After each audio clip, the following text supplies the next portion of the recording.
Students, हमारे इस video में आपका स्वागत है। आज हम लोग क्लास 12th मैथ्स का कुछ most VVI question, subjective question 2 marks का करने जा रहे हैं। आप लोग मेरे इस वीडियो को अंत तक जरूर देखिए बिना स्किप किए हुए। तो चलिए स्टार्ट करते हैं, 1 बाय 1 करके प्रॉब्लम को देखते हैं। तो चलिए सबसे पहला क्वेश्चन है मान निकाले। मॉडुलस के अंदर है -i vector plus 2j vector plus 3k। ठीक है, मॉडुलस दिया हुआ है प्लस फिर मॉडुलस है 3i वेक्टर प्लस 2j अब -5k। इसका दोनों का मॉडुलस निकालना है। तो हम लोग जानते हैं फॉर्मूला के मॉडुलस का, xi वेक्टर yj वेक्टर अब प्लस zk वेक्टर। इसका अगर मॉडुलस कहेगा निकालने की तो हम लोग लिखते हैं √x² प्लस y² अब प्लस z²। ठीक है, इसी फॉर्मूला का हम अप्लाई करेंगे दोनों तरफ। ठीक है, तो यही हम लोग अप्लाई किए हैं। क्या किया हम लोग, इसका i का कॉफिशिएंट -1 का होल स्क्वायर प्लस j का कॉफिशिएंट 2 का होल स्क्वायर और k का कॉफिशिएंट 3 का होल स्क्वायर प्लस फिर i का यहाँ फिर है 3 का होल स्क्वायर, j का कॉफिशिएंट 2 का होल स्क्वायर -5 प्लस -5 का होल स्क्वायर। तो इसको सॉल्व करके कितना आ गया, √14 प्लस √38। यही इसका आंसर हो गया, क्योंकि रूट से बाहर तो निकलेगा नहीं। चलिए नेक्स्ट क्वेश्चन की तरफ बढ़ते हैं। क्वेश्चन नंबर 2 की तरफ बढ़ते हैं हम लोग। क्वेश्चन नंबर 2 क्या कह रहा है देखते हैं हम लोग। कह रहा है सदिश 3i vector plus 4j minus 6k के मापांक और दीर्घ कोशियाएं ज्ञात कीजिए। तो हम मान लिए वेक्टर a बराबर 3i plus 4j minus 6k। इसका मॉडुलस आसानी से हम लोग निकाल सकते हैं, 3 का होल स्क्वायर प्लस 4 का होल स्क्वायर माइनस 6 का होल स्क्वायर। 3 का होल स्क्वायर होता है 9, 4 का होल स्क्वायर 16 और माइनस 6 का 36। तो 9 में 16 जो 25 प्लस 36 तो 61। ये इसका मापांक निकल गया। अब हम सबसे पहले त्रिकोणीय निकालने के लिए दृक् अनुपात बताना पड़ेगा। तो दृक् अनुपात जो होता है इसका क्या हो जाएगा, 3, 4, -6। ठीक है, दिक्कोजियाँ जो होगा 3 बट्टा इसी सब का रूट अंडर हो जाएगा, 4 बट्टा फिर रूट अंडर सेम होगा। ठीक है, और फिर उसके बाद जो है -6 बटा रूट अंडर सेम ही होगा। 3 बट्टा root under 9 plus 16 plus 36 root under 61 हो जाएगा। 4 बटा रूट अंडर 61 अब -6 और 41, यही इसका सही आंसर हो जाएगा। राइट, अगला क्वेश्चन की तरफ बढ़ते हैं हम। क्वेश्चन नंबर 3 देखते हैं। क्वेश्चन नंबर 3 देखते हैं कि यदि कोई रेखा धनात्मक नियामक अक्ष के साथ अल्फा बीटा गामा कोण बनाती है तो सिद्ध करे कि sine square alpha plus sine square beta plus sine square gamma equal to 2। तो हम लोग साफ जानते हैं कि L बराबर होता है कॉस अल्फा, M बराबर होता है कॉस बीटा, N बराबर होता है कॉस गामा। ठीक है, तो L² plus M² plus N² equal to 1 होता है। तो इसी को बैठा दिया, cos square alpha plus cos square beta plus cos square gamma equal to 1 होता है। ठीक है, ये फॉर्मूला का यूज़ किए हम लोग, यहाँ पे ये फॉर्मूला लिख दिए। अब कॉस स्क्वायर अल्फा को 1 minus sine square alpha, cos square beta को 1 minus sine square beta, cos square gamma को 1 minus sine square gamma equal to 1 हो गया। 1 1 1 3 1 है तो 3 हुआ, माइनस कॉमन के sine square alpha plus sine square beta plus sine square gamma equal to 1। अब क्या करेंगे, इस पूरे को उठा के इस साइड कर दिए, तो इधर 1 कर दिए, 3 में से 1 गया।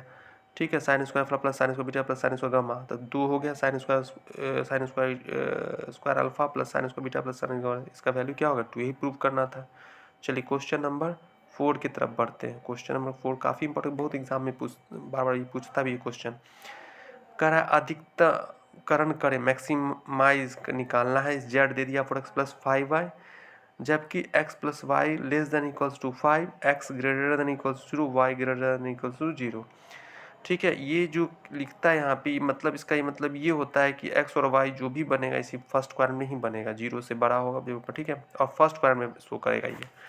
ठीक है, दोनों का वैल्यू जो होगा x और y दोनों पॉजिटिव होगा और फर्स्ट क्वाड्रेंट में होगा। ठीक है, तो जेड बड़ा 4x plus 5y equation first, x plus y less than equals to 5 second equation, x greater than equals to 0 और y का इसको थर्ड इक्वेशन मान। ठीक है, तो सबसे पहले हम इसका ये जो चीज़ होता है x plus y equal to 5, इसका हम लोग क्या करेंगे, ग्राफ खींचेंगे, ग्राफ को ड्रॉ करेंगे। ठीक है, तो एक x लिए y लिए 0, अगर हम x में 0 रखेंगे y का y 5 हो जाएगा, y में 0 रखेंगे तो x का वैल्यू 5 होता है, 0, 5, 5, 0। ठीक है, तो इसका हम लोग ग्राफ ड्रॉ कर रहे हैं, स्ट्रेट लाइन ग्राफ बनेगा इसका। ठीक है, बिल्कुल स्ट्रेट लाइन ग्राफ बनेगा। क्या हो गया, ये ग्राफ बन गया, एक हो गया 5, 0, 0, 5। ठीक है, अब हम लोग क्या करेंगे, चेक करेंगे ये सही है गलत। अगर सही होगा तो ये मूल बिंदु की तरफ छायांकित होगा, अगर फॉल्स होगा तो मूल बिंदु से दूर चला जाएगा, अपोजिट छायांकित पार्ट हो इधर हो जाएगा, राइट। तो अब x के जगह 0 रखेंगे, y के जगह भी 0 रखते हैं, 0 + 0 लेस देन इक्वल 5, तो 0 लेस देन 5, तो 0 लेस देन 5 मतलब ट्रू स्टेटमेंट है 5, ठीक है। ट्रू है तो किसको तरफ करेगा, ये मूल बिंदु को टच करेगा, ठीक है। अब हम लोग आते हैं कॉर्नर पॉइंट को, देखते हैं किस पॉइंट पर ये मैक्सिमाइज हो रहा है। तो एक तरफ हम लोग लिख देते हैं कॉर्नर, एक कॉर्नर पॉइंट लिख दिए, एक तरफ z बराबर 4x + 5y रख दिए, ठीक है। तो अब सब ये जो जितने भी जो छायांकित पार्ट से कोने टच कर रहा है, जो भी पॉइंट छायांकित पार्ट को टच कर रहा है वही उसका कॉर्नर पॉइंट होता है। तो सबसे पहले हम क्या किए, b को लिए, 0,5 को ले लिए, फिर 0,0 को ले लिए, फिर 5,0 को। तो सबसे पहले यहाँ पे z बराबर 4x + 5y है। तो सबसे पहले इसमें क्या करते हैं, x के जगह पे क्या रखेंगे, 0 रखेंगे, y के जगह 5 रखेंगे, तो कितना है 25, ठीक है। उसी तरह से फिर हम लोग 0 0 रखते हैं, तो 4 × 0 + 5 × 0, तो 0 0 0 हो गया। फिर इसी तरह 5,0, तो 4 5 = 20 i 0, तो 25 यहाँ मैक्सिमाइज वैल्यू हो गया। तो कितना पॉइंट पे हुआ, 0,5 पे क्या हो गया, z का मान 25, यही इसका सही आंसर हो गया। चलिए क्वेश्चन नंबर हम लोग 5 की तरफ बढ़ते हैं। क्वेश्चन नंबर 5 कह रहा है, यदि PA बराबर 3/14, PB बराबर 1/2 तथा PA इंटरसेक्शन 1/4, तो PA/B का मान वाट।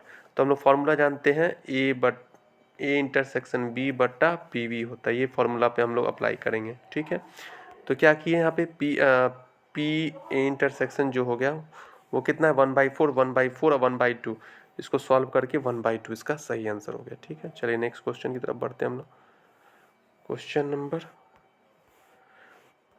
नंबर देखते हैं, यदि सिद्ध करें कि PA/A = 1, तो हम लोग जानते हैं A/A का मतलब हो गया A इंटरसेक्शन A/PA, और A इंटरसेक्शन A का मतलब हो गया PA, ठीक है। A का अगर A के साथ A का इंटरसेक्शन मतलब A, अब बटा PA कट के हो जाएगा 1, यही तो प्रूफ करना था, एकदम आसान क्वेश्चन है ये।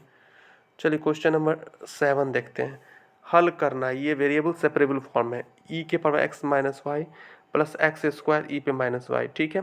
तो इसको हम लोग दो पार्ट में, जैसे e⁻x - y, इसको दो पार्ट में e⁻x × e⁻y लिखेंगे, ठीक है।